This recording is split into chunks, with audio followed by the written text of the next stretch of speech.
Hey guys, and welcome back to another YouTube video.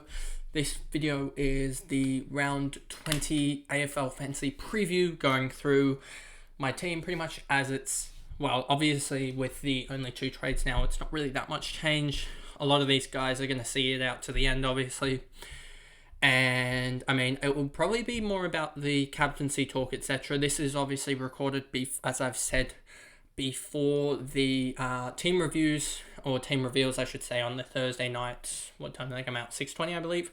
So we'll know by then with the Ed Kerno basically, and how if he's played or not, or whether there's a tagger involved in the Nick Dacos, and whether who really. So my captain probably won't be as set in this video compared to what it's going to be on tomorrow this time.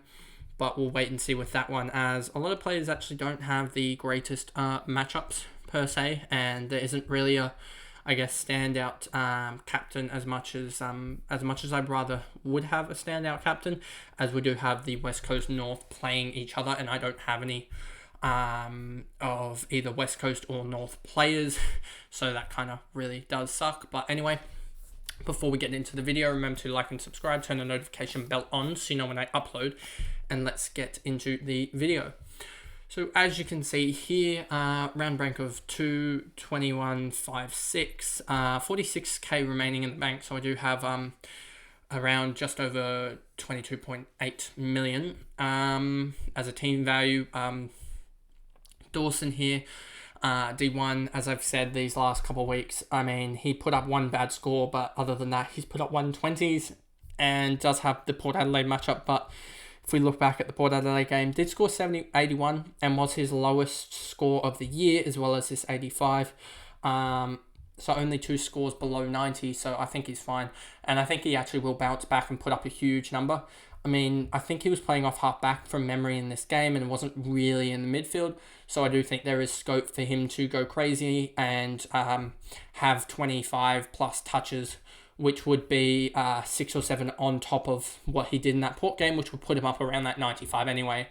I do think he isn't necessarily the best captaincy option, so there's that, but I do think he is definitely up there in terms of, I don't think he's going to have a bad game. Dacos, D2, yep, just continuing on. Yeah, he did have a bad game, and there is a potential for a tag.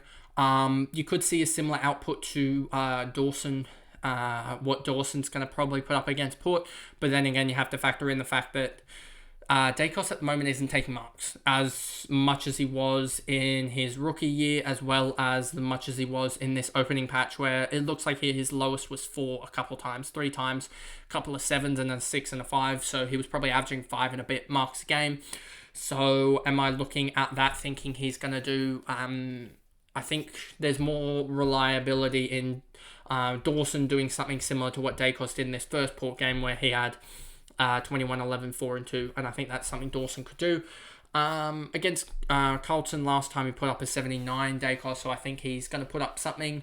I don't think it's going to be one of those 130, 140 scores, but I do think it's going to be, I think it'll be a ton. I think it'll be 105 or so, and I'm pretty happy with him going into these last, especially this this Carlton game is one of the tough games, and then he's got 3 tough games and 2 easy games against Hawks and Essendon. I classify them as easier games, even though, I mean, the matchups per position probably say that they're the tougher games, but on paper, those two are the easier games, and the Carlton, the Carlton, Geelong, and the Brisbane games are tougher games. Sicily has an easy game in St Kilda for matchups wise. They might go tall with Mitch Owens as the, I think, third tall, but he might be, depending on that and depending on how tall Hawks go, I still think that he'll be the loose one down back, and I think that will really help him, and I'm just hoping for a big score from him. Doherty, I think, has a tougher matchup against, from memory, I think it's a tougher matchup, but could be completely wrong. Against Collingwood, on paper, it looks like a tough matchup, but the metrics probably say it's an easier matchup.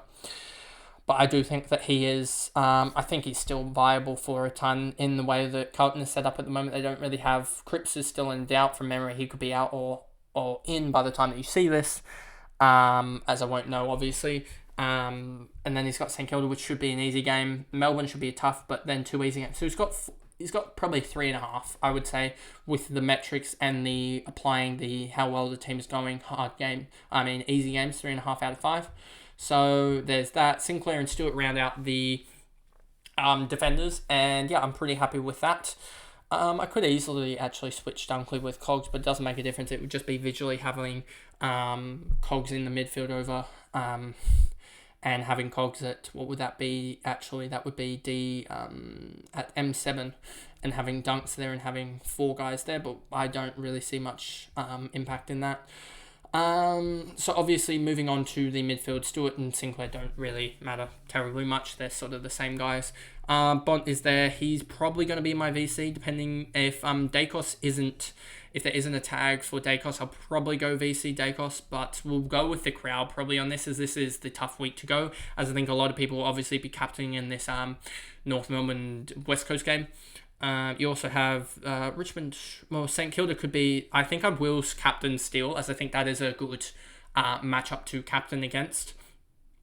So I think that will be my captain. So it's whether I go Bond or whether I go Dacos as my VC. If I just put the captaincy on Steele, it's weird to captain a guy at M8. But I do think that Steele is well underpriced at his price. I think he's putting an output that's up around here at Zach Merritt's level, or even higher, and he's down here at M8 and will be M8 for probably another round. I think Crouch will probably go to M8 and then we'll swap out for Laird, and that might push even the likes of Brayshaw down to M8, which is quite crazy to think about. But Bont Merritt is slightly dropping, but we have these that nice 3 games of, or even 4 games, because he might struggle against this one a little bit, but it's not going to be a hard tag, so I wouldn't be surprised if he's able to take those marks to get those scores up. But he has those nice double up games with West Coast and North, which I think everyone needs to target, both Parrish and Merritt for those 2 games. Dunkley, back into my side this week, is the trade. And if we look at the trades, at the moment, just got to get keys out, and long we will see with regards to Gawn, Grundy, and Campbell and Marshall, and see what splits we get with those guys in terms of who's playing, who's not, etc.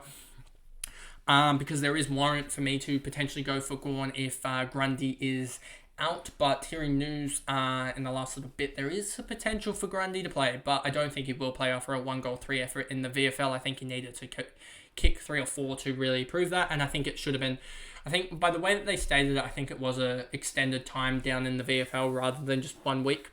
And 2 weeks obviously in the AFL, as the VFL team, Casey Demons, had to bye the first game, so he wasn't able to play, and then it meant that he was going to play his first game within the second week that he was going to be dropped. So there's obviously that debate. So Dunkley, as I said, was the trade-in and will be the trade-in no matter what, as I will have enough cash to generate from the Gawn and Grundy. The Gawn and Marshall trade will get me, I think Gawn's priced at around about, if we look at the last 3, Gawn is priced at 829. That would be 168k, and 168k is actually more of a gap than this Nankervis and Long trade. If you actually look at it, that's 148. So that would give me 20k on top of it. If I did those sets of trades, and 28k would end up being 74k, which would allow me more room to maneuver Darcy Cameron around, especially with Noah Long being around that 378k. So it would be the same as near enough Chester. So that would give me more maneuverability in terms of moving Darcy Cameron up to Butters or Sarong, etc. But Dunkley is definitely coming to my side, and with Ashcroft out, he should almost be a VC potential. I mean, when does he play? He plays on the Saturday afternoon, so it's all about getting that. But he is potentially playing with my only red dot at the moment, so that is a worry. So I'd probably want to go a little bit earlier, especially if Mullins is named on the reserves or is actually playing. I do hope that, but we may say me actually drop down to a non-playing rookie or a 200k guy just to gain some more cash, as I've been saying in the last couple of videos, so that I can gain some more cash to be able to maneuver, as I don't think Luke Nankervis is ever going to impact my team in any way, shape or form, so I just need a body on the bench and get more cash on field. So you could see me actually drop to a non-playing rookie even someone from North Melbourne or someone that plays, I need to look at the schedule, someone plays on the Sundays so that I can maneuver them around and have a good way of making my team better, I guess. And I think West Coast play a lot on the Sunday, so it could just be getting a 200k West Coast player. So there's that. As that'll be better because I think Ramsden is actually in line to play, which would mean I'd have to play Himmelberg in there. We'll wait and see, but I do think I do want a forward red dot as well, which will help out a lot. So there's that. We went through Dunkley, Petrarca, Parrish, Brayshaw, Crouch. These guys have all been around for a while, especially Petrarca from the start. They're just doing their thing basically, and just hope they don't have necessarily the best matchups, but don't have the worst matchups, so should be fine. Steele is my captain this week. I believe, as I've said this, just due to the matchup, he has that Richmond matchup. And if we look at the earlier times, he went 60 against Richmond, which was quite pathetic, but he did have the knee stuff on, and I don't think he really copped a tag. I think he was just a little bit too handball heavy, didn't get any marks, got 4 tackles. So if you even take into a fact that if he'd taken the North Melbourne marks, 9 marks, that gets him up to an 87, and he'd have 4 or 5 more kicks as well. That'd get him over the 100, so it was just not a marking day for him. And he's playing Hawthorn. As a matter of fact, he's not even playing Richmond. That's really bad. Hawthorn was another one of his bad games, but I'm happy with him playing Hawthorn, honestly. I think he'll go big. But let's hope that Bont or Dacos goes big so I don't have to worry about it. Marshall, English in the ruck. Marshall swaps around into the top spot after English started losing a little bit of cash. Only 117 average for him this year.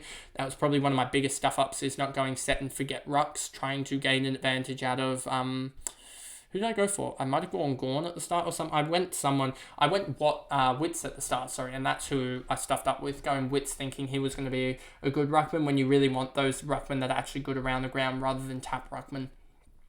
Around the ground, ruckman just work 10 times better, and that's something that I've started to, I guess, learn this year. One of my big takeaways from this year was getting not necessarily going for tap ruckman, as hitouts really aren't that actually high percentage compared to marks and tackles for ruckman.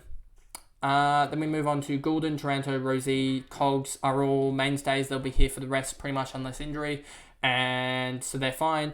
Then we move on to Darcy Cameron here. He's just... Him and Himmelberg are finding it out to be the last guy to upgrade, basically, and that's it.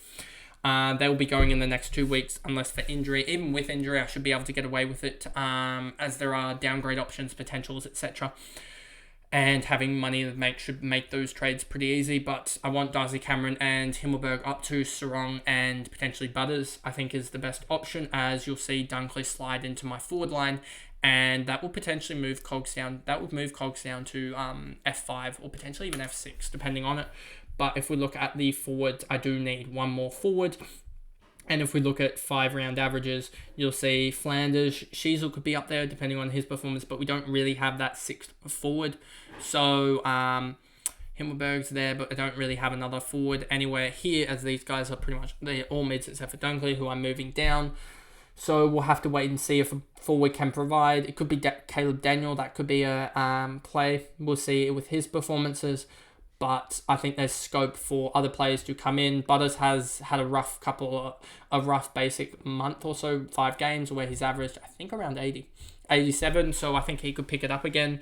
You could see McRae slip back in there, but he's had a rough 3 weeks. So we'll have to wait and see. I'm trying to give myself as long amount of time as possible.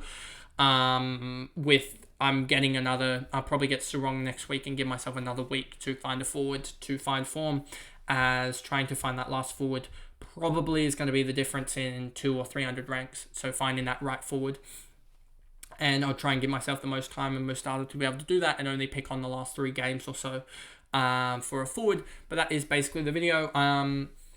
If you look at my bench, Mullins is probably going to stay. Yuland will stay just as he is injured, so he will be a red dot. Williams will probably stay. Windhager will be used. I hope to be able to upgrade Himmelberg to someone, or Darcy Cameron to someone. I hope he's able to stay around, as he will be huge in making that jump so easy. Then he will also help in case I need an injury guy. I guess an injured guy plus him will get me he won't actually matter in an injury guy, to be fair. But if I have him already traded out, it will help with an injury guy in the last week, etc. If I can hold on to him, but we'll wait and see on that front. And then Curvis probably will, if he is in my side come Friday night, will probably stay in my side for the rest of the year. And yeah, the only guys I really see being traded out are Windhager, Himmelberg, Darcy Cameron, Chesser, and potentially Banks if he makes enough money and is able to help me get up to another starring mid. But there isn't many starring mids in these last 3 to 5 rounds if I look at the midfielders. So my midfielders aren't really that bad.